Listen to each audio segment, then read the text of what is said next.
آج ہم نے ہوٹلوں کو ٹھکانہ بنا لیا ہے، آج ہم نے جو ہے دکانوں کو ٹھکانہ بنا لیا ہے، لیکن اللہ کے گھر کو ٹھکانہ نہیں بنایا۔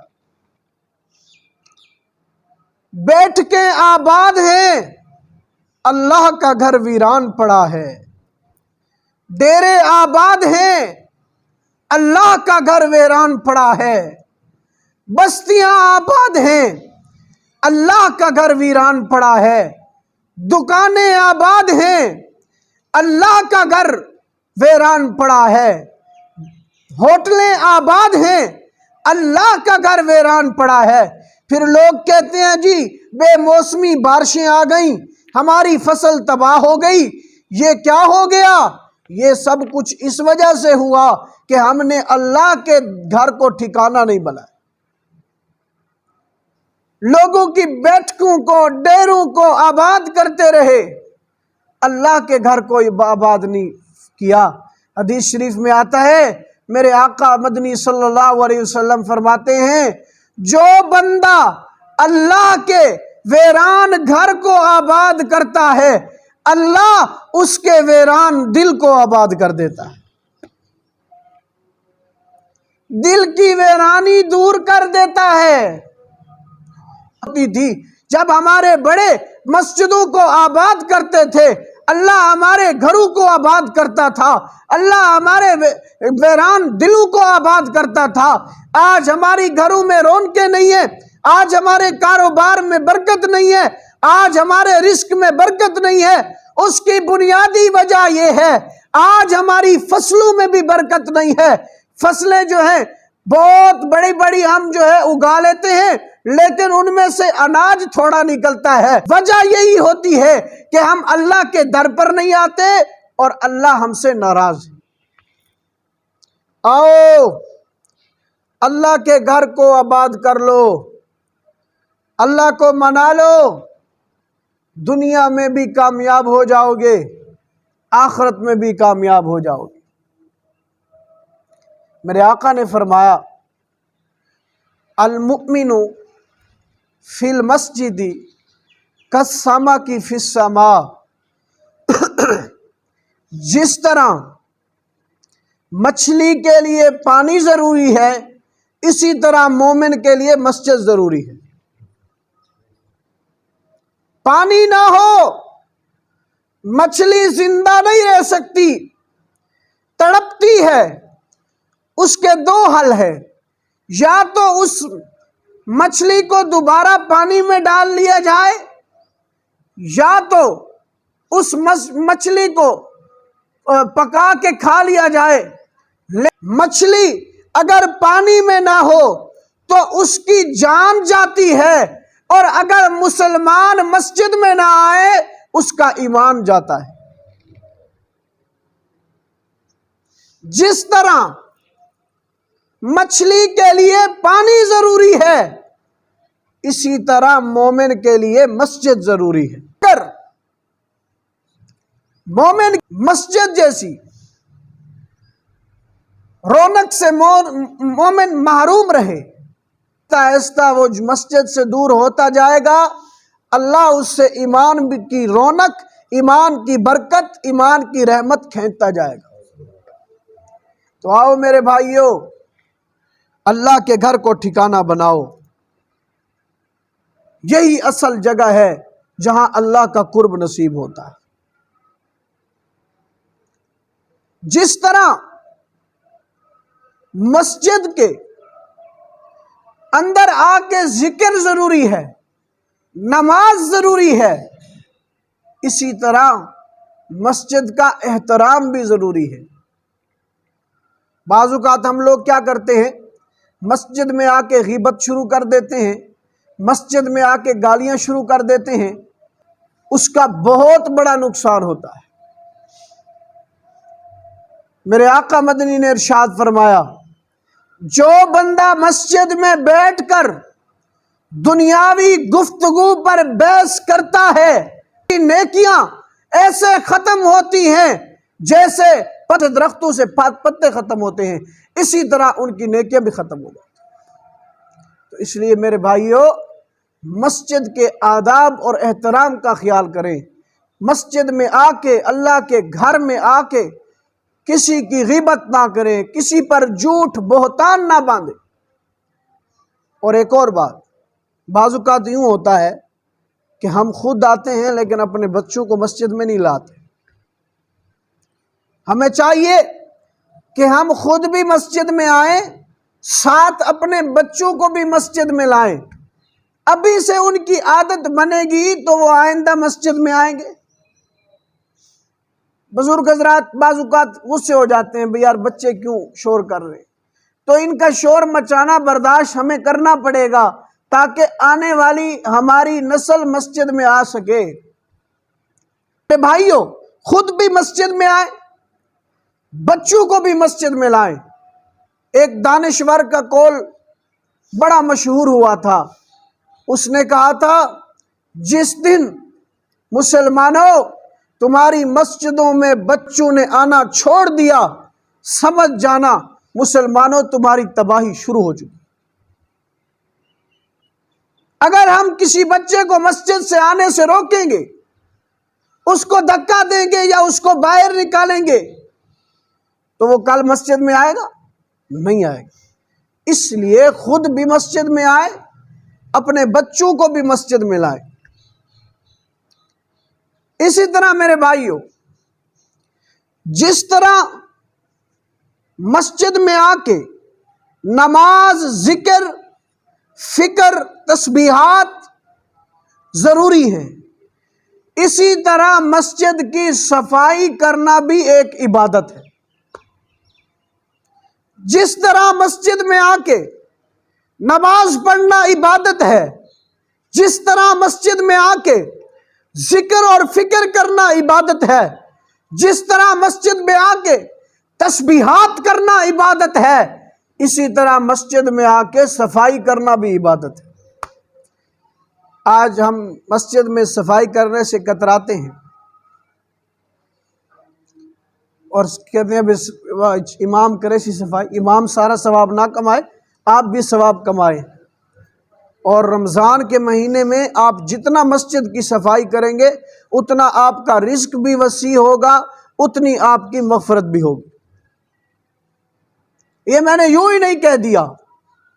ایک دفعہ حضرت علی المرتضیٰ کے پاس ایک بندہ آیا، اس نے کہا، اے علی، کئی دنوں سے میرے گھر میں فاقے ہیں، میں بے روزگار ہوں اور میں نے کئی لوگوں کے قرضے دینے ہیں، میں مقروض ہوں، مجھے کوئی ایسا وظیفہ بتاؤ میری بے روزگاری بھی ختم ہو جائے اور میرے سارے قرضے بھی اتر جائیں، قربان جاؤں۔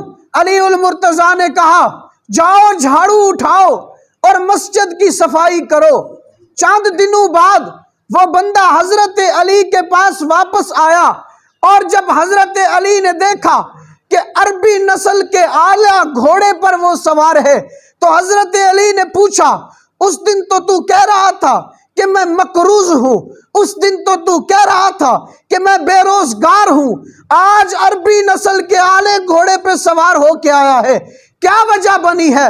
اس نے کہا، علی، جو آپ نے مجھے وظیفہ بتایا تھا میں نے وہ وظیفہ کیا، مسجد میں جا کے روزانہ جھاڑو لگائے، 4 دن یہ عمل کرتا رہا، اللہ نے میرا رزق بھی وسیع کر دیا اور اللہ نے میرے سارے قرضے بھی ختم کروا دی۔ تو اس لیے مسجد میں صفائی کرنا یہ بہت بڑی عبادت ہے، اس سے رزق وسیع ہوتا ہے۔ آج ہم مسجد کی صفائی کرنے سے کتراتے ہیں، آج ہم مسجد میں آنے سے کتراتے ہیں، آج ہم اپنے بیٹھکوں کو آباد کر کے بیٹھے ہیں، لوگوں کو بھی ساتھ لگا کے بیٹھے ہیں، اور جناب علی ٹی وی بھی لگی پڑی ہے، نہ رمضان کا کوئی حیا، نہ رمضان کی کوئی شرم، بس ٹی وی بھی لگی پڑی ہے، پی ایس ایل میچ بھی دیکھ رہے ہیں اور بڑی خوشی سے دیکھ رہے ہیں، ادھر تراویحاں جاری ہیں، کوئی فکر نہیں، نماز جاری ہے، کوئی فکر نہیں، کوئی فکر نہیں کہ اللہ کے گھر میں اذان ہو رہی ہے، کوئی فکر نہیں، بس اس ٹی وی میں مگن، اس میچ میں مگن ہے۔ نوجوانوں، آج تو تم مگن ہو گئے ہو کل اگر اللہ نے پوچھ لیا کہ 5 وقت بذریعہ مؤذن میں تمہیں پکارتا رہا، تم کیوں نہیں آئے؟ ایمان والو پھر تم کیا جواب دو گے؟ کلمہ پڑھ کے کہ اللہ تعالیٰ ہمیں بس ایسے ہی جنت دے دے گا۔ آج کل کسی کو کہو نا یار نماز پڑھو، آگے سے وہ کہتا ہے مولوی صاحب بس اللہ بخشے سی۔ بے شک اللہ بخشنے والی ذات ہے، ہم سب کا ایمان ہے کہ نہیں؟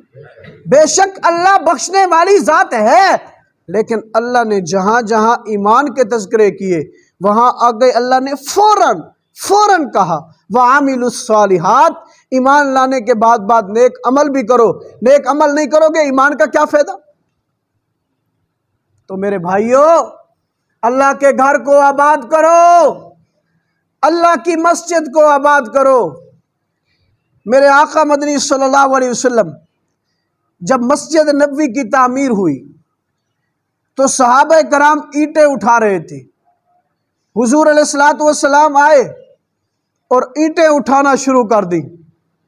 جب صحابہ نے یہ منظر دیکھا تو صحابہ کرام نے کہا فداک ابی و امی یا رسول اللہ، یا رسول اللہ ہمارے ماں باپ آپ پر قربان، ہم اینٹیں اٹھا لیں گے، آپ کو کیا ضرورت، ہم اینٹیں اٹھا لیں گے، لیکن قربان جاؤں میں اپنے آقا کی عاجزی پر۔ صحابہ ایک ایک اینٹ اٹھاتے رہے اور میرے آقا 2 اینٹیں اٹھاتے رہے۔ آج مسجد میں لوگ 20,000 دے کے چودھری بن جاتے ہیں، 5,000 دے کے چودھری بن جاتے ہیں، اور مسجد کا مصلی سیدھا کرنا بھی گوارا نہیں کرتے۔ وہ امام کرے گا، مصلی بھی سیدھا امام کرے گا، صفیں بھی وہ بچھائے گا، بے شک بچھائے گا، اس کو اجر بھی ملے گا، لیکن تمہارا صرف پیسے دینا اللہ کو مقبول نہیں، بلکہ سب سے زیادہ اللہ کو عاجزی مقبول ہے۔ میرے آقا ہائے کیا منظر ہوگا، وہ ریشم سے بھی زیادہ ملائم ہاتھ، وہ ریشم سے بھی زیادہ نرم ہاتھ اینٹیں اٹھا رہے ہوں گے، کیا منظر ہوگا یارو۔ میرے آقا اینٹیں بھی خود اٹھاتے رہے، اور مسجد نبوی کی تعمیر میں میرے آقا نے بڑھ چڑھ کے حصہ لیا۔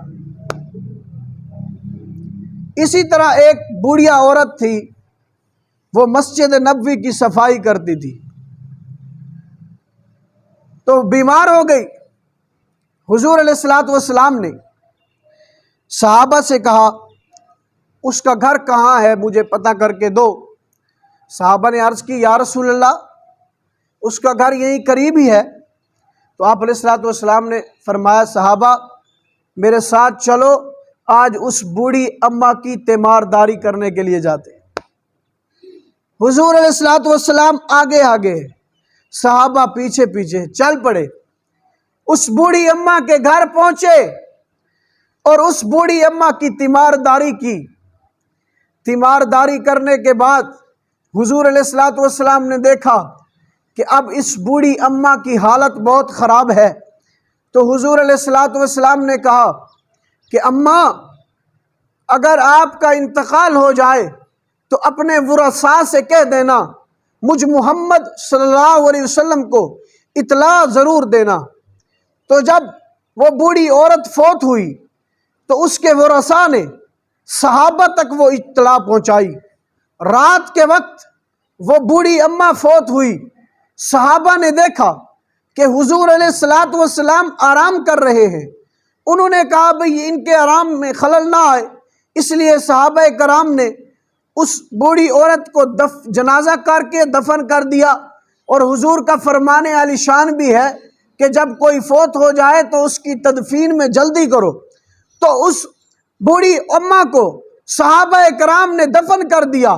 صبح ہوئی، حضور علیہ السلام کو صحابہ کرام نے بتایا یا رسول اللہ وہ بوڑھی اماں جو مسجد نبوی کی صفائی کرتی تھی وہ فوت ہو گئی ہے۔ میرے آقا کے آنکھوں میں آنسو آ گئے اور کہا صحابہ تم نے مجھے کیوں نہیں بتلایا؟ صحابہ کرام نے عرض کیا یا رسول اللہ ہم نے چاہا آپ کے آرام میں خلل نہ آئے، اس لیے آپ کو نہیں بتایا۔ حضور علیہ الصلوۃ والسلام نے ارشاد فرمایا، او میرے صحابہ میرے ساتھ چلو، مجھے اس بوڑھی اماں کی قبر پر لے جاؤ۔ کائنات کا سردار رحمت للعالمین اس بوڑھی اماں کی قبر پر پہنچے۔ اگر جنازہ ایک دفعہ ہو جائے، دوبارہ جنازہ تدفین کے بعد جنازہ کرنا جائز نہیں ہے۔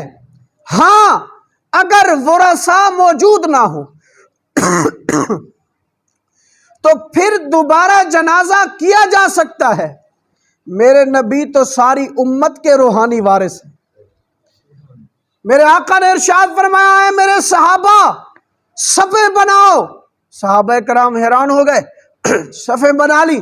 حضور نے کہا اس بوڑھی اماں کا دوبارہ جنازہ ہم پڑھیں گے۔ حضور علیہ الصلوۃ والسلام نے جنازہ پڑھایا۔ جنازہ پڑھانے کے بعد حضور علیہ الصلوۃ والسلام نے صحابہ کو فرمایا، صحابہ یہ اس کا جنازہ دوبارہ میں نے اس لیے پڑھایا ہے کہ یہ مسجد نبوی کی صفائی کی کرتی تھی، مجھ محمد کی یہ خواہش تھی کہ میں اس کا جنازہ خود پڑھاؤں۔ مسجد کی صفائی کرنے کی اتنی بڑی فضیلت ہے، آج ہم مسجد کی صفائی کرنے سے کتراتے ہیں، مسجد کی صفائی کرنے سے پیچھے ہٹتے ہیں، حالانکہ مسجد کی صفائی کرنے کی اتنی بڑی فضیلت ہے۔ عرض یہ کر رہا تھا کہ جس طرح مسجد میں نماز پڑھنا عبادت ہے، جس طرح مسجد میں ذکر و فکر اور تسبیحات کرنا عبادت ہے، اسی طرح مسجد کی صفائی کرنا بھی عبادت ہے۔ جس طرح مسجد کی صفائی کرنا عبادت ہے، اسی طرح مسجد میں خرچ کرنا بھی عبادت ہے۔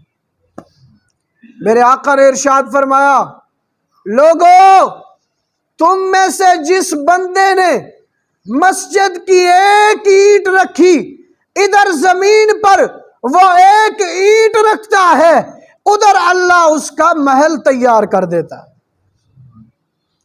میرے بھائیوں، وَأَنَّ الْمَسَاجِدَ لِلَّهِ، مسجدیں اللہ کا گھر ہے۔ کسی کی چودراہٹ اللہ کے گھر میں نہیں چلنی چاہیے، کسی کی سرداری اللہ کے گھر میں نہیں چلنی چاہیے۔ ہر کوئی اپنی چودراہٹ اپنے گھر میں رکھ کے آئے، ہر کوئی اپنی سرداری اپنے گھر میں رکھ کے آئے۔ جب اللہ کے گھر میں آئے تو ندامت کے آنسو بہائے اور اللہ کی رحمت، اللہ کی مغفرت کے مزے لوٹے۔